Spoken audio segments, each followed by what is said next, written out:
Hello and welcome back. Paul Gerrard from Price Accounting Services. Today we're discussing tax return label D4. It's work-related self-education expenses. Now notice that I said work-related self-education expenses. Quite often it gets overlooked by taxpayers. That work-related nexus is absolutely critical to these deductions. So we're going to explore that issue together with what sorts of deductions you can expect you may be able to claim or not claim at this area. Let's start by explaining what is not included. So if you undertake a course or a form of education, something new, something different. For example, let's say you're, a stockbroker and you want to learn how to do carpentry. It is not tax deductible, okay? The reason for that is a preliminary course. It's too soon, it's too early.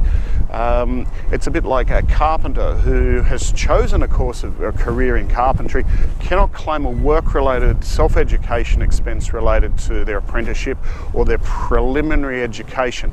An accountant can't claim a bachelor's degree. When it may become deductible is when somebody furthers their study.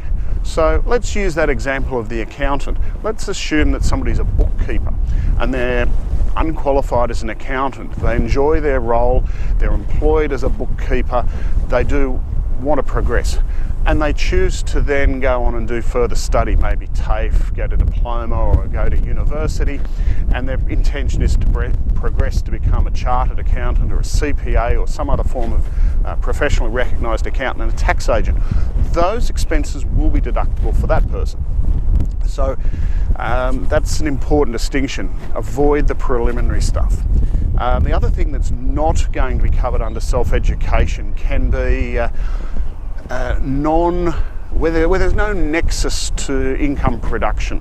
So for example, a hobby, a new skill or a different skill, something that's completely unrelated. But interestingly, many professional organisations, even including CPA Australia, will allow you, for example, to study French and consider that as part of your continuing professional development. But for tax purposes, no deduction, okay? Another area where we find non-deductibility is and very expensive, is in the area of something new. So taking on an investment course, learning how to trade futures or currencies.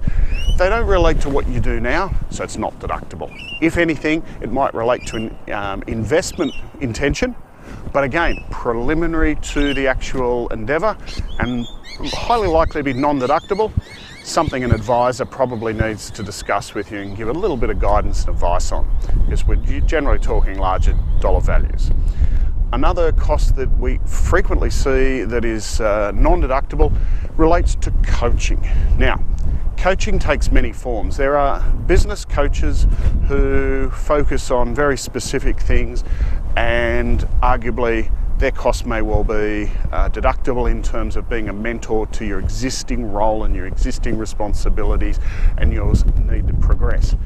But many life coaches are literally just that. They're life. They're not business, they're not education, they're just a sounding board, possibly a mentor with very uncertain outcomes, whether it's family relationships or business. Take care with these sorts of deductions. Frequently found to be non-deductible, so again, we encourage you to discuss it with your advisor. So let's say you do have costs for self-education. What are the sorts of costs we see in this area that are deductible? I'm going to refer you to the ATO website on this one because it's very, very broad. Now, once the ATO published on its website that you cannot claim the course costs for a fee, the course fees for and the help repayments. And the way it's always been worded has been very sloppy, and I was a very vocal opponent of that. The tax office has gone away and they've actually cleaned up their website a bit, and they've enhanced the meaning here. When we talk about course fees, if you defer your course fees using the help system, the old HEX system, then yes, those course fees may well be a cost of your self-education. We don't count when you make your repayments, okay? That's an important distinction. That's something the ATO was trying to really, I guess, explain. They did it quite poorly, really. So we've got our course fees. You might have your textbooks. You might have costs associated with direct travel related to attending after work, going from work to your course of study, etc. So have a look at the ATO website for greater clarification. There's a $250 amount that needs to come off your total self-education, and there's some little games you can play where you can count some non-deductible costs, such as childcare, to firstly reduce the $250, and therefore you don't need to deduct that $250 as such, because you're throwing in extra costs that would otherwise not even be deductible. Have a look at that. Pretty important area, because for those who are doing post-grad or continuing education, these costs can be very substantial. I know from, for example, the CPA program, quite expensive.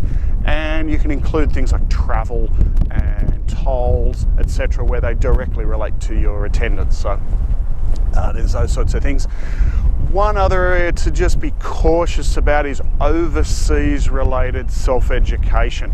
That's one to discuss with an advisor, because it's not necessarily going to be tax deductible where it's a bit of a junket, but it could be very deductible in some situations where the course is specific only to a specific college. I know of medical people who've had to travel overseas to learn new techniques in foreign hospitals. So, yep, tick, self-education's fine there. The other thing to watch is when you do travel overseas, and this one comes up with teachers and people who are educators, the tax office has an expectation that if you travel overseas, they ask and seek to see that your employer is subsidising, sponsoring, or otherwise involved in that choice. What do I mean by that? If you take off on your Christmas annual leave and you tend, let's say, go overseas to Greece because you're a teacher of ancient history, the tax office is going to expect that the employer is funding the course, or they're sanctioning and you're being fully paid, given paid release from work to attend the course. Without that, you're on a holiday. Okay, so take care, seek advice, and of course, anytime you've got those sorts of questions, we're here as your advisor. If we're your tax agent, we're here to give you that guidance and support as part of our services. So until we speak again, bye for now.